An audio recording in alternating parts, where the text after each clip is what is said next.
tempatnya tempat kemusyrikan, kalau tempatnya tempat banyak berhala, tempatnya tempat banyak patung. Bagaimana saya dan kawan-kawan, para kiai, para ulama di Purwakarta, saudara, melawan habis-habisan agar Purwakarta tidak dijadikan sebagai kota berhala. Yang jadi pertanyaan saya adalah, kenapa setiap nilai-nilai kebudayaan masa lalu bangsa saya, orang Sunda atau orang Jawa, selalu dimusyrikan? Pertanyaan saya adalah, kenapa sih kalau patung harimau Kodim nggak dimasalahin? Kenapa patung Lodaya di Polres nggak dimasalahin? Kenapa patung polisi nggak dimasalahin? Kenapa patung tentara nggak dimasalahin? Sepertinya memang. Nah di Jakarta patungnya lebih gede, patung Sudirman. Nah persoalannya kenapa sih patung yang gede di Jakarta yang dimasalahin, yang di Purwakarta yang kecil-kecil?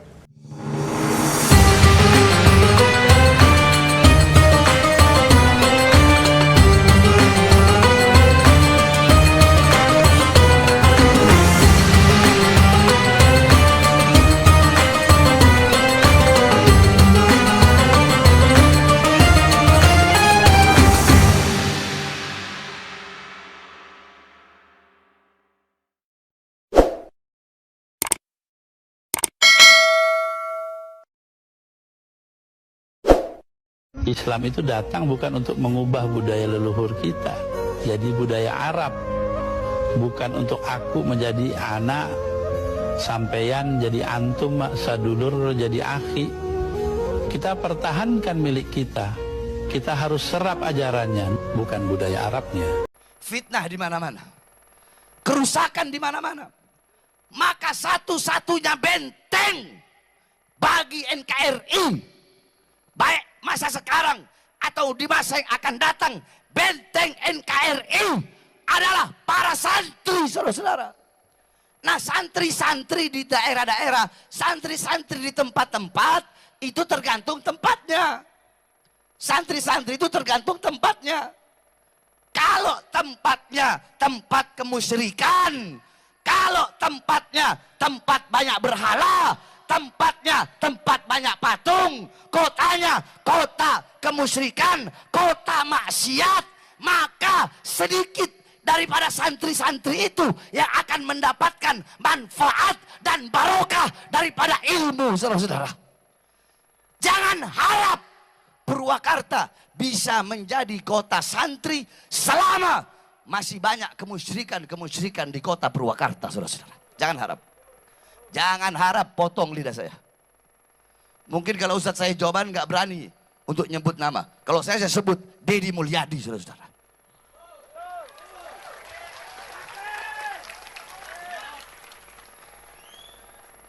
Ya, kenapa Jokowi aja saya sebut, apalagi Deddy. Dan alhamdulillah ketika itu Bupati ikut mendukung. Bahkan ketika itu Pak Kiai setiap tahun Pak Bupati hadir ikut mendukung kegiatan ini, saudara. Ketika itu tahu Bupati yang sekarang, apalagi Gubernur yang sekarang, nah nggak tahu dah tuh urusannya. Hati-hati aja Jawa Barat jadi kabupaten atau provinsi berhala, hati-hati. Ayo semuanya nih, hati-hati nih Jawa Barat, Jawa Barat, Jawa Barat. Bu, mana ibu-ibu, Bu? Angkat tangannya, Bu. Hati-hati, ini di Jawa Barat nih sedang ada ala khatarin azim. Sedang ada bahaya besar. Pengalaman di Purwakarta bagaimana saya dan kawan-kawan, para kiai, para ulama di Purwakarta, saudara, melawan habis-habisan agar Purwakarta tidak dijadikan sebagai kota berhala, saudara. Dan saya tidak mau terjadi Jawa Barat ini, saudara. Karena yang bersangkutan pernah mimpin Purwakarta, dirubah jadi kota kiai, kota santri menjadi kota berhala. Nggak boleh Jawa Barat dirubah menjadi provinsi berhala. Betul? Betul? Siap robohkan berhala, siap hancurkan berhala, siap sepikan Jawa Barat dari segala berhala. Takbir. Saudara, pilkada boleh kalah, tapi perjuangan Islam nggak boleh kalah. Betul? Betul?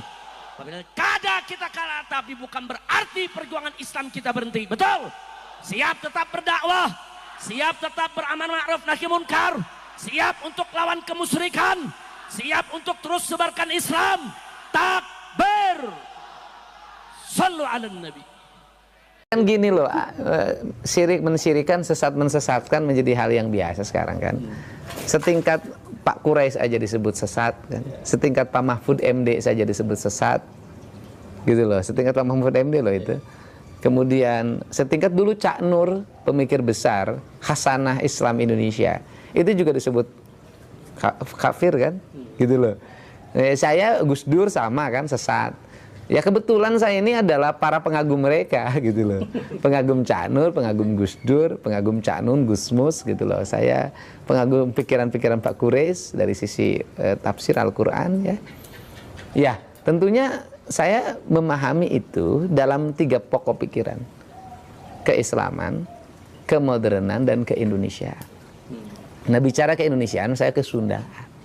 Nah, ketika ke Sundaan pasti kan masuk dalam ruang lingkup kebudayaan pada masa lalu. Yang jadi pertanyaan saya adalah kenapa setiap nilai-nilai kebudayaan masa lalu bangsa saya, orang Sunda atau orang Jawa, selalu dimusyrikan, selalu dibikin identitas bertentangan dengan agama. Letak bertentangannya di mana? Itu yang menjadi pertanyaan saya. Tetapi ajaran kebudayaan yang dibawa dari Timur Tengah itu kan juga banyak yang bukan dilahirkan pada zaman Nabi. Sebelum Nabi sudah ada.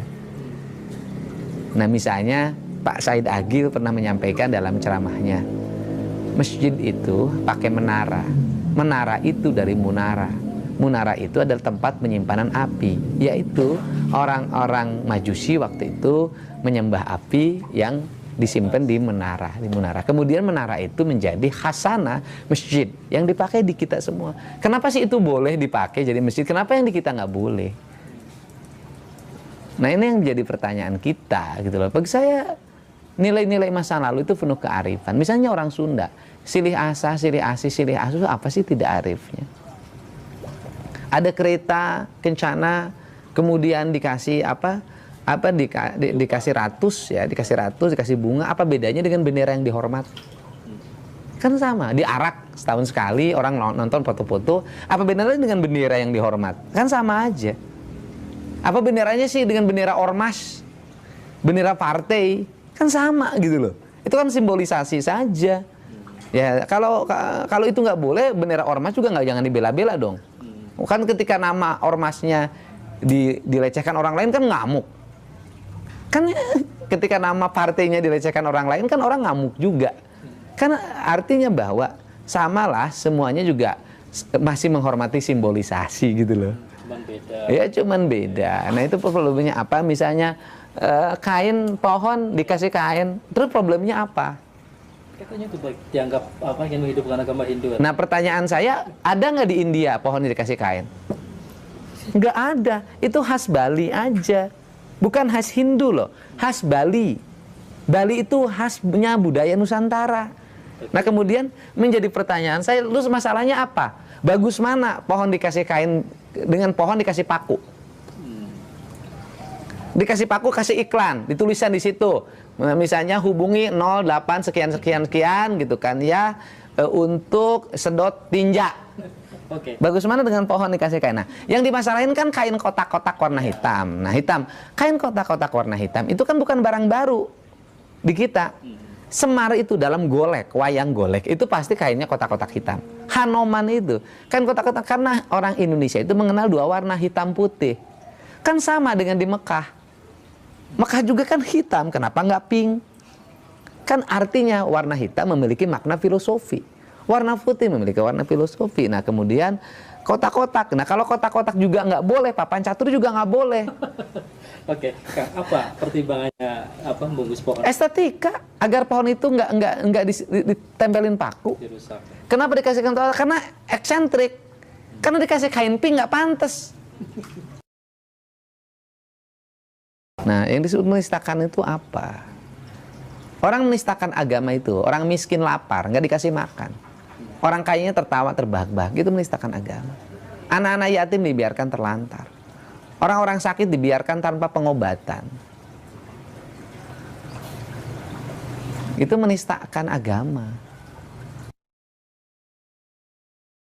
Itu kan orang pemahaman Sunda Wiwitan mereka pahami sebagai agama. Saya Sunda Wiwitan saya pahami sebagai ajaran Sunda Wiwitan. Wiwitan itu asal, awal. Ya Sunda Wiwitan Sunda yang mengajarkan tentang awal manusia penciptaannya, kecintaan terhadap lingkungan, kecintaan terhadap bersama, tidak boleh berbuat berlebihan, silih asa, silih asih, silih asuh. Lebih ke filosofis. Filosofis dan nilai-nilai ajaran. Bukan Terus apa salahnya? Bukan sebagai bagian dari agama yang terlembaga. Nah, pertanyaannya saya adalah dari sistem ajaran nilai yang diajarkan tentang ketuhanan, kemanusiaan, lingkungan, apa yang salah? Terus tunjukin di 1000 patung itu di mana? Katakan bilang seperti itu. Loh enggak, mereka salah pemahaman. Di Purwakarta itu patung itu bukan barang baru.